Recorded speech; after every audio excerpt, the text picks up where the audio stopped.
Hey, you. Thanks for tuning in. Just a quick heads up, this episode is rated PG-13, so expect to hear some mild language or adult concepts. Welcome to Pleasure Central Radio, the place to rethink the assumptions we don't even realize we are making that keep us from getting what we truly want out of work, life, and love. Here is your sneak peek into an authentic, pleasure-focused conversation.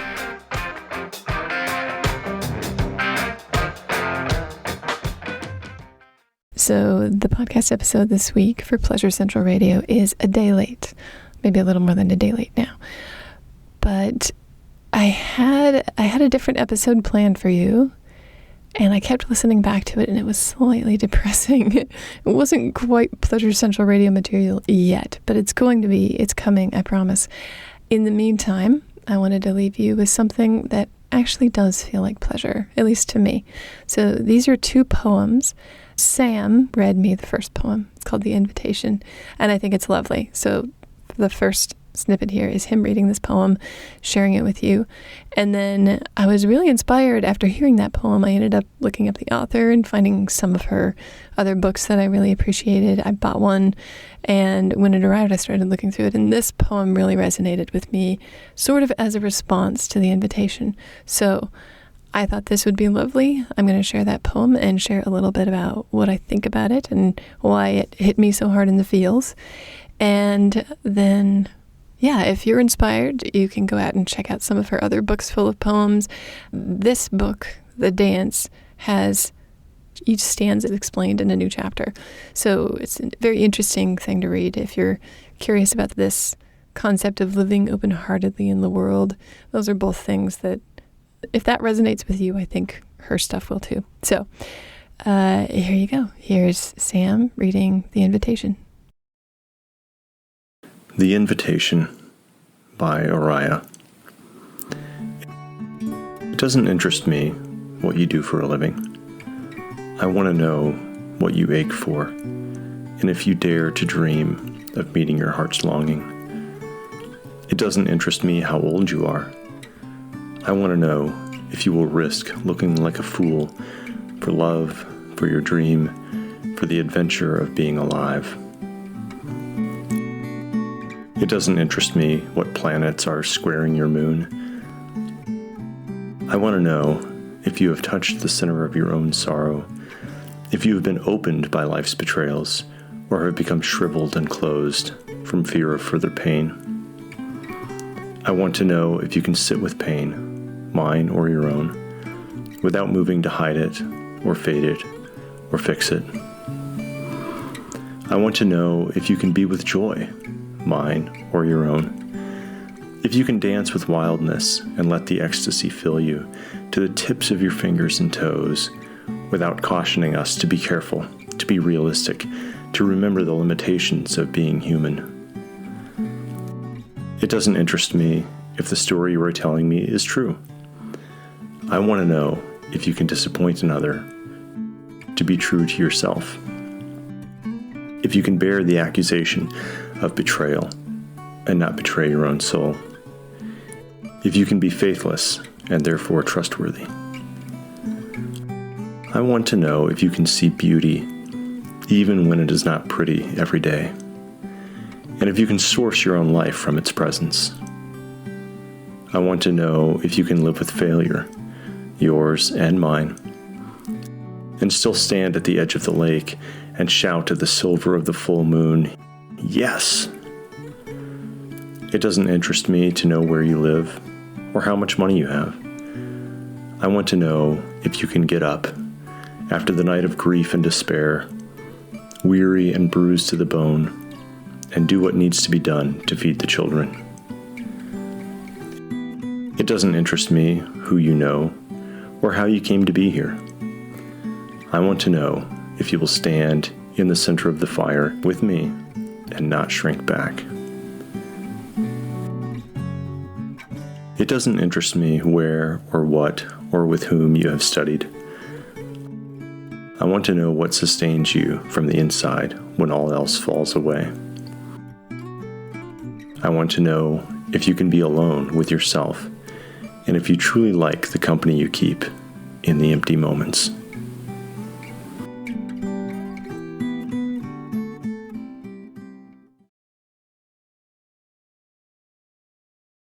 So, I really love a lot about this poem.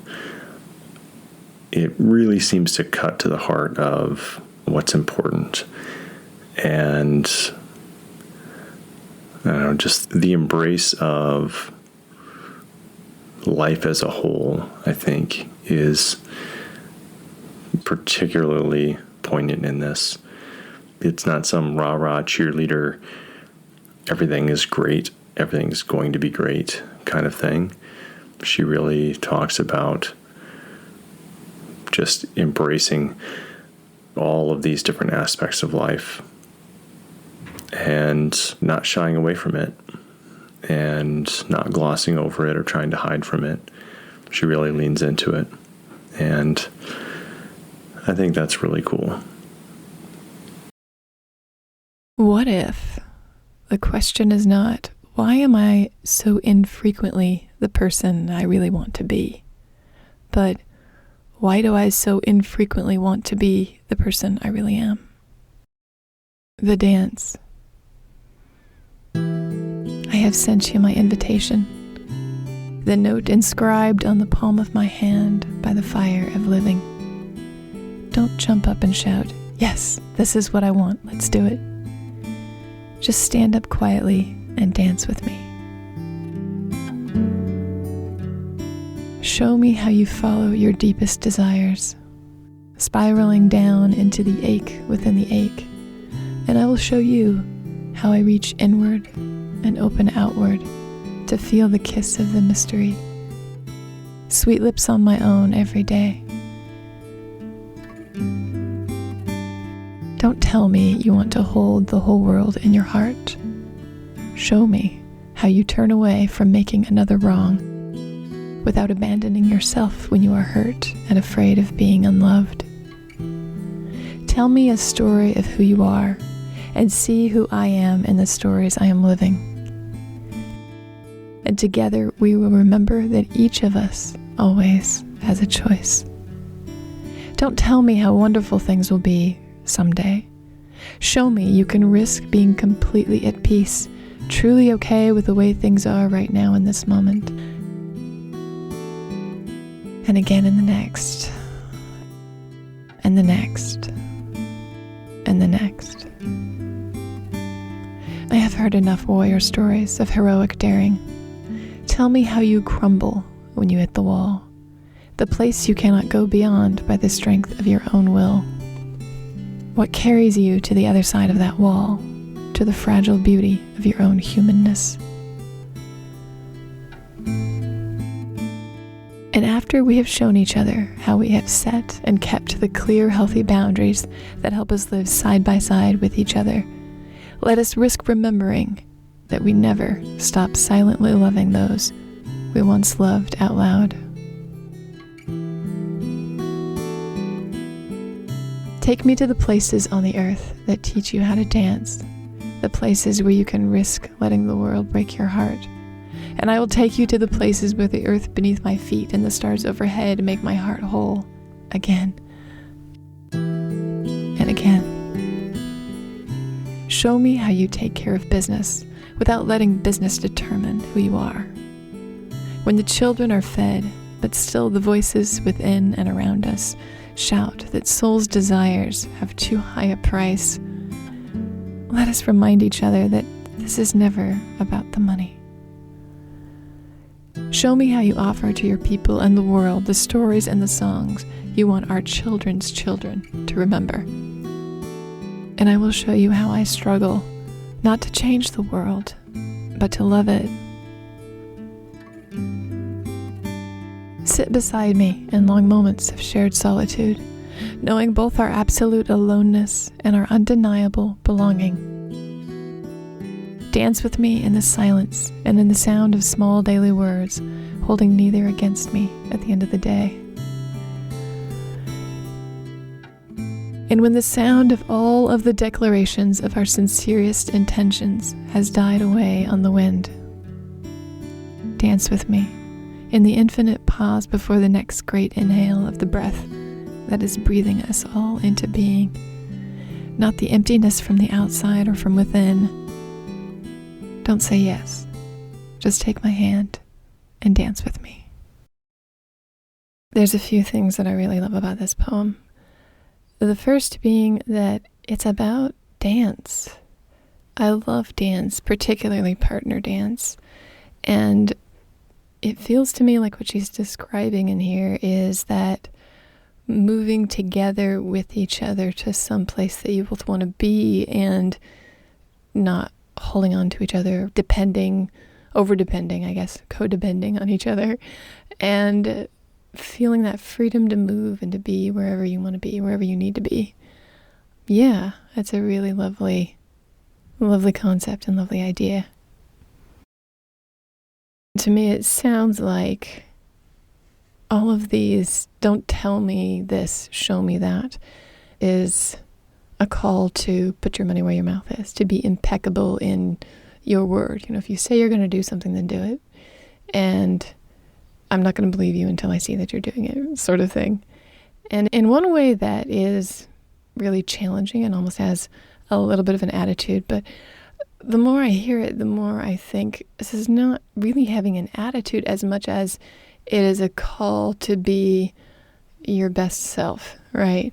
A call to actually live your values and what matters to you and do it in a way that you're not asking me to believe you. You know me by the stories that I'm living, and I know you by the stories that you're living. And that to me is really cool. That relates back to what I talked about on the acro yoga episode. True love requires true sight. Unless you can really see the essence of somebody, and we can't really. We can only guess at the essence of somebody, but the clearer we get at looking at the world without so many reflections popping back at us and distracting us, the easier it becomes to see the reality of the person. And when we can see more and more of the reality of who that person is, who they're being, what they care about in the world, how they live, what matters to them, then an immense amount of respect and also, I think, love develops out of that. Whether or not it's romantic love, I tend to love the people that I can see moving about their lives in ways that matter to them. People living through their values. Dancing, living with your values, being able to move through the world as things are changing and maintaining your balance. To me, that's this poem. That's why it matters, and that's why I have been using it as sort of a gauge or a guidepost for my own behavior. Where does what I am doing today fit into this poem? Anyway, that's what I think about this. And the other piece was just getting to have this literary dance with Sam. We've always had an interesting relationship like that, in that we will share music or songs or stories or books or poetry with each other. And in a way, it's like that takes our conversation with each other deeper, because now we have a new set of vocabulary to converse with. And so the next time we talk, having that shared basis of knowledge, we can now refer back to those things and see each other deeper, know each other deeper, but also just have a better understanding of the world and life in general. It's a nice cleaning for the lens, the perspective that we're each looking out at the rest of the world through. And hey, if you appreciated this episode and you like the idea of having a literary friendship where you can share back and forth with somebody, I am building an online community. This is partially sparked out of my experience of having COVID and being isolated on my own for 10 days. I knew that I needed to find a way to connect with people, and so I did what computer geeks do when they don't know something. I Googled it. And I ended up researching a bunch of different things, finding a platform I really liked, hopping into it, and within, 4 or 5 days, I made 6 or 7 real-life connections. People that I'm going to have on the podcast, people that are super interesting and excited to be doing something in the world. It was a really cool experience. So, because of that, I've decided I'm going to create something similar for the podcast. So, if you're a fan of Pleasure Central Radio And if you'd like to connect with me and explore this new project that I'm creating, I would love to have you come and check it out. So the purpose for this community is to bring together men and women who want to normalize conversation about all manner of ethical pleasure in order to step up our partnership skills while deepening our understanding and compassion of others through sharing stories of meaningful pleasure, so that we can each live the bliss of an emotionally honest life through communicating what matters most to the people who matter most, and build a life full of sustainable, fulfilling relationships that we can each be deeply proud of. If that sounds like fun, if you would like to come and be a beta tester and check this community out, if you're excited and get all twittery and jittery by hearing that purpose, then I would love to meet you. Click on the link in the show notes, come say hello, and I can't wait to see what you add.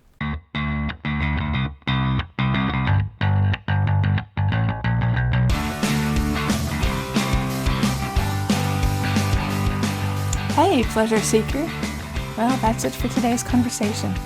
Here at Pleasure Central Radio, we love using conscious communication, science geekery, and copious amounts of true pleasure to improve our partnerships, our money, and our love lives.